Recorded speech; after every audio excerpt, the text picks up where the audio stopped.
The story begins with police officer Jackie Veles on the phone with a girl, telling her, "I'm the only cop you can trust." The girl on the other end is terrified. She feels like they know. Jackie says, "I'll get you, I'll protect you. Just don't trust anyone." As soon as Jackie steps out of her car, she's attacked. While trying to escape, Jackie sends a message from her phone and throws it into the water. Jackie is killed. The scene shifts to the police department, focusing on Jackie's second-in-command, Lieutenant Dane. He learns that the FBI wants to dismantle their tactical narcotics team. The FBI is now questioning all team members about their relationship with Jackie. The tactical narcotics team was a special squad that raided houses and seized drugs, guns, and mostly cash. An FBI officer asks them if this cash ever created any conflict, meaning did any officer ever feel tempted to steal the money. Officer J.D. Byrne asks the feds, "When's the last time you guys caught a cop killer in a conference room?" He's questioning whether the FBI really believes someone from TNT killed Jackie. The FBI asks J.D. about Dane, because after Jackie's death, Dane got the promotion that could have gone to J.D. But J.D. has no regrets. He says Dane deserved the promotion. He's been through a lot. Meanwhile, Dane is asking his boss why Jackie's murder investigation isn't being handled properly. He suggests, "Let us run Jackie's murder investigation in off hours." But they can't do that because if the FBI finds out, it'll make things worse. The FBI asks J.D. about his relationship with Jackie, whether they were together. J.D. gets angry. One agent says, "I know you have a personal stake in this." This reveals that J.D. and Jackie were in love. Hearing these personal questions, J.D. attacks the agent. This agent is actually J.D.'s brother. Dane meets J.D. in the bathroom. J.D. says, "If they're here after all this time looking at us, it means they have no idea about Jackie's murder." Neither of them believes the FBI will find her killer. J.D. says if he were handling this, he'd actively test suspects, set traps, and get reactions from them. But nobody here is doing basic police work. J.D. then goes to his fellow officers. One officer, Numa, asks why everyone keeps talking about money when they're narcotics cops. J.D. says cartel houses get raided and money disappears, but that doesn't mean the police are stealing it. Just then, Dane sees a message on his phone about a stash house. Outside in the parking lot, a DEA tank arrives. DEA agent Mateo shows up. J.D. jokingly suggests maybe he's the one knocking over the stash houses. They start talking about Jackie's murder. The DA can't do anything about this case because it's not their front porch. Mateo says, "There's snitches in every division." Dane arrives. Mateo jokingly calls him the most corrupt cop and greets him. Dane tells his team, "We had a Crime Stoppers tip come in." The officers ask if they'll get overtime. Dane says no, he can't do it due to budget constraints. Dane says, "I'm going regardless, so do what you want." The officers aren't happy without overtime. Numa asks how much money is there. Dane says $250K. When Mike asks the same question, Dane tells him $150K. They all arrive outside the house. Lolo brings their money dog near the house. The dog is going crazy. Dane tells Lolo the amount is 75 grand. She says, "That's impossible." The dog is peeing all over the house. They knock on the house gate. A girl named Desi comes out. Dane lies to her, saying, "We got a tip that there's some narcotics on the premises." Desi asks, "Do you have a warrant?" Dane says, "We have a consent to search." Desi asks, "So I can say no?" Dane says yes. He tells her, "Sign the paper and we'll be in and out. We want to go home too." Desi gets talked into signing. As soon as she does, they rush inside. They unleash their dog and follow it. The dog starts barking toward an attic. Dane asks Desi what's in the attic. Desi says, "Don't know, never been." That's when they explain that the dog alerts for money. Hearing this, Desi says, "I think I'm gonna need that warrant now." But now they have probable cause. They don't need a warrant. Dane and JD grab their guns and head into the attic. The attic is completely clean, spotless. Desi insists she doesn't know, she's never been up there. JD notices a wire. When he pulls it, a secret chamber opens. They're going to break through this wall. Dane and JD question Desi. She's been living here for 2 months. It's her grandmother's house. She passed away. The house is in probate. Desi has been fighting her sister for it. They ask Desi to tell them what's behind that wall. We saw your face when we told you the dog alerts for money. They say, you got a Colombian flag hanging over there and we're cops, so it kind of takes the mystery out of who the money might belong to. Desi responds, oh, that's real small-minded of you. All Colombians aren't the same. She says all you cops have the same look on your face that makes one feel like they've done something wrong, but I haven't done anything wrong. The officers say hiding stolen property is wrong, especially when it's in your own house. Desi says, but this isn't my house. It's my grandmother's and it's still in probate. JD says, you gave us that loophole. Desi responds, we all love to lecture and moralize, don't we? Like live a more honest life, leave it in God's hands. But God isn't gonna make the mortgage, hospital bills, lawyer fees, funeral costs. So tell me, can you trade all that advice, prayer, and good intentions for cash? She asks about the tattoo on Dane's hand, and Dane explains it means, are we the good guys? Desi asks, you need validation for that? On Dane's other hand is WWB, meaning we are and always will be. Just then, buckets filled with cash appear in front of them. There are packages of 150K, 350K, 400K, and more. There are 14 buckets total, at least $20 million. Everyone's breath stops. JD sends Numa and Mike downstairs, telling them, give us a sec. Dane asks everyone for their phones. He doesn't want anybody calling now. He says, I don't trust this rip. Money like this does bad things. He takes everyone's phones except JD's. JD says, you're offending the team by doing this. But Dane doesn't care right now. He just needs to handle this situation properly. JD asks, how much was the tip that came in? Dane says 300 grand. Hearing this, JD says, we are in trouble. Dane goes downstairs and tells Mike and Numa to move the containers to the garage and start counting. But JD says, you gotta move this money. Dane refuses, saying the rules are to count the money at the site of the seizure. If their count is off by even $1, the other authorities won't let them go. Dane just wants to follow all procedures right now. JD says, let's call the major. Dane asks, do you want to involve him? JD says no, but you're talking about following protocol. Dane says, no, I'm not risking it. JD warns, the longer we stick around here, the dicier things are going to get. He tells Dane, Jackie told me that she was hip to a big rip and I think that's what this is. Dane says, I don't know. Just then Lolo comes in asking, can I FaceTime my girls and say goodnight to them real fast? Dane refuses. JD says, let me call my brother. Dane refuses this too. He says clearly, this is my scene, let me run it. JD gets angry. I'm trying to help you but you're not listening. I don't know what the hell you're doing. Desi says, you both are making a big mistake. You should just take whatever money you want and walk away. Just then Mike announces, there's a police car coming up the street. Dane and JD go outside. They tell the officers in the approaching car, we're on a job, can you cut your light bar? The officer says, we didn't get a heads up about this. Dane says, patrolman, do you see the gold shield around my neck? The officer responds, I know you both outrank me, but I'll call my chief. JD says, I know you. The officer replies, you don't know me. You never seen me. These officers leave. JD says, I recognize him. He was a VCT cop. VCT, the Violent Criminal Apprehension Team, was a unit that was shut down because of widespread and rampant criminal corruption. But many cops were reassigned. JD says, I think we're going to get hit. We need to grab our rifles and vest up quick. While doing this, JD starts remembering Jackie. Meanwhile, the other officers bring the cash containers to the garage. In the garage, they also find an old car. Mike says, what the hell are we doing? Why haven't we contacted command yet? Numa says, it's Dane's call.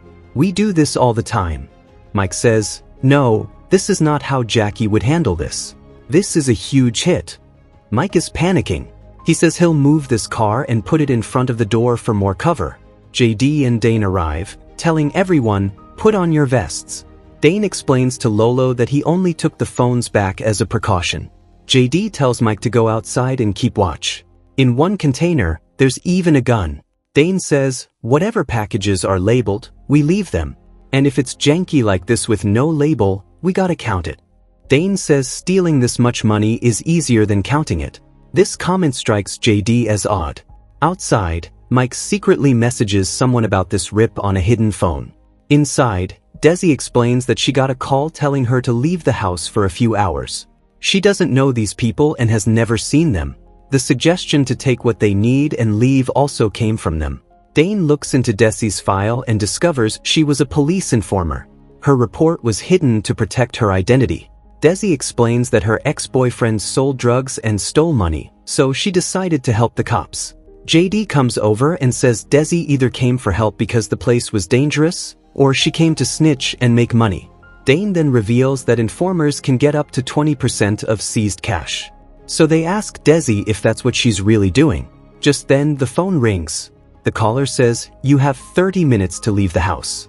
Do your job and take the money. No one needs to die for $150K. JD pulls Dane aside to talk. He says, "You told me $300,000, and the guy on the phone mentioned $150K. Why did you lie to me? What's really going on?" Dane says, "Do you think I want to jack this rip?" JD responds, "I don't know what you're doing. You haven't been yourself since we've been here.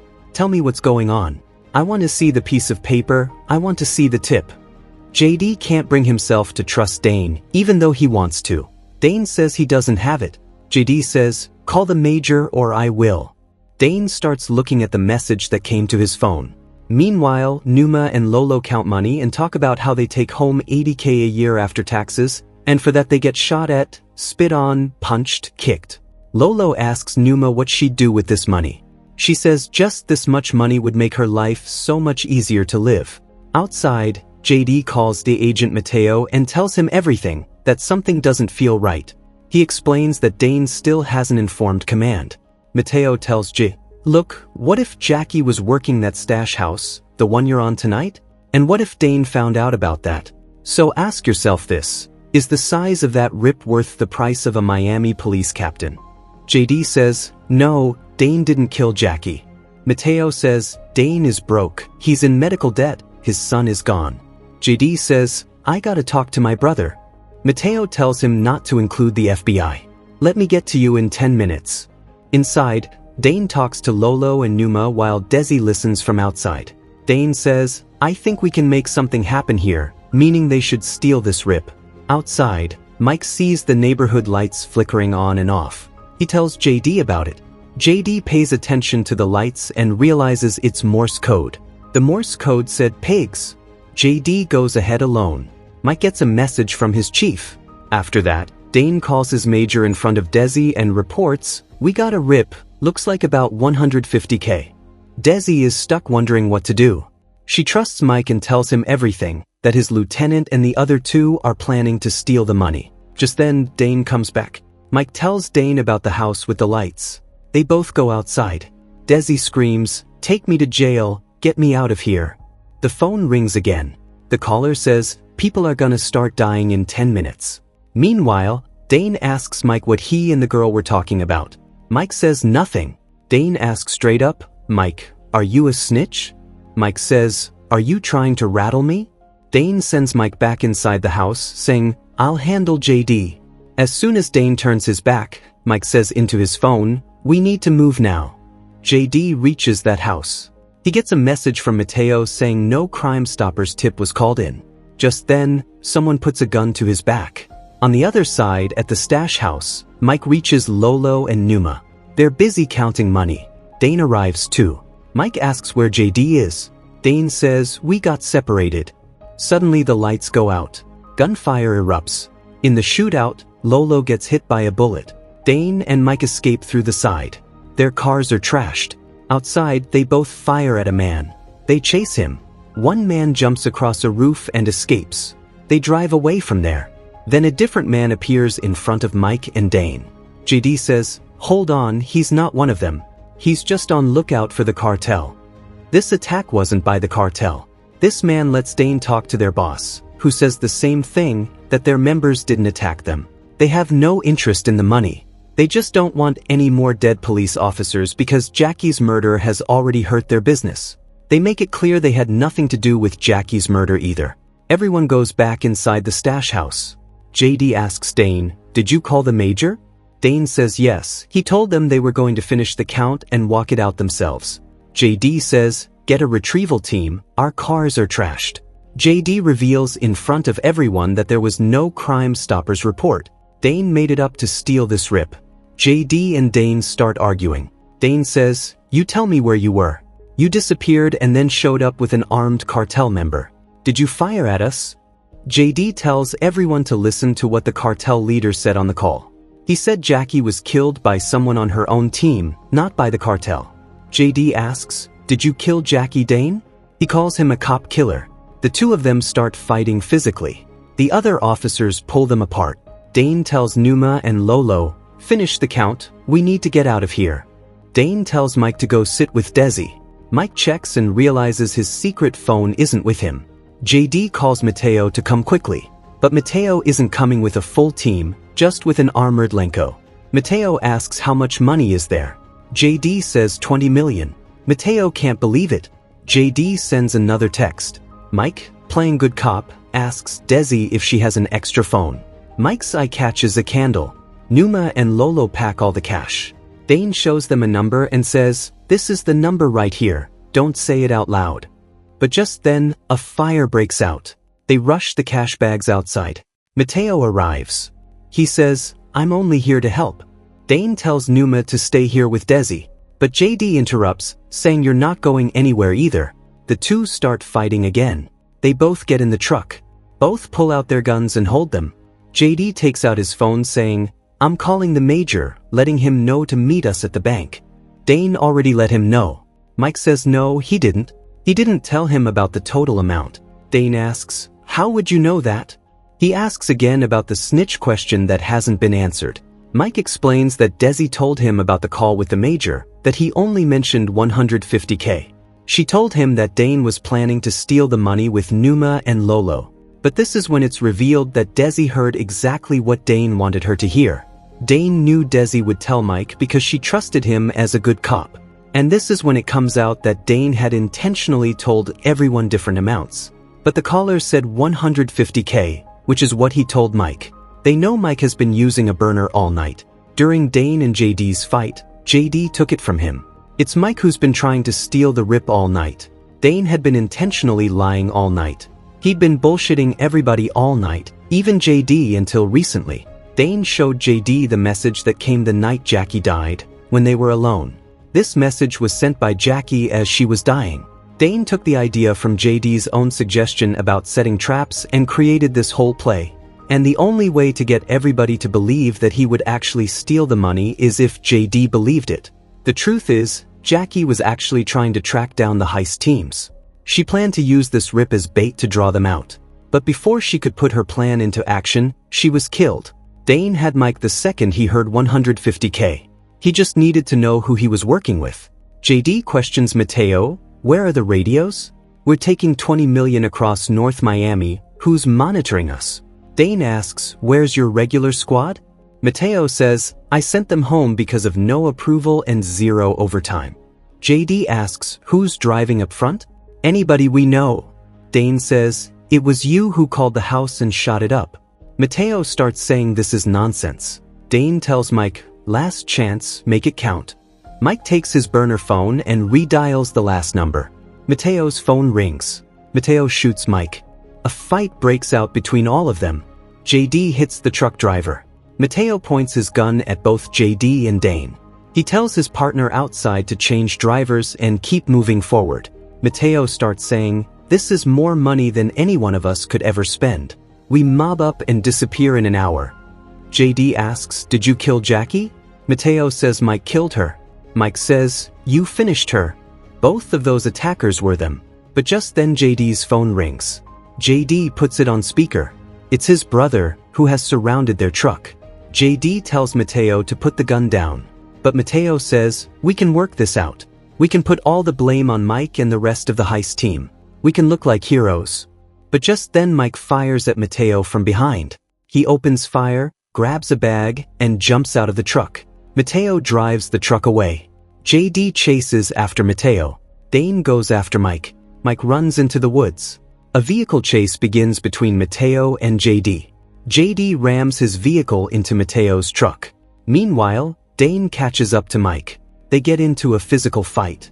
JD uses a shotgun to puncture Mateo's truck tire and stop him. Dane gets Mike to give up. JD stands in front of Mateo. Mateo asks, "What amount of money do you want?" JD and Dane both place bags in front of Mateo and Mike.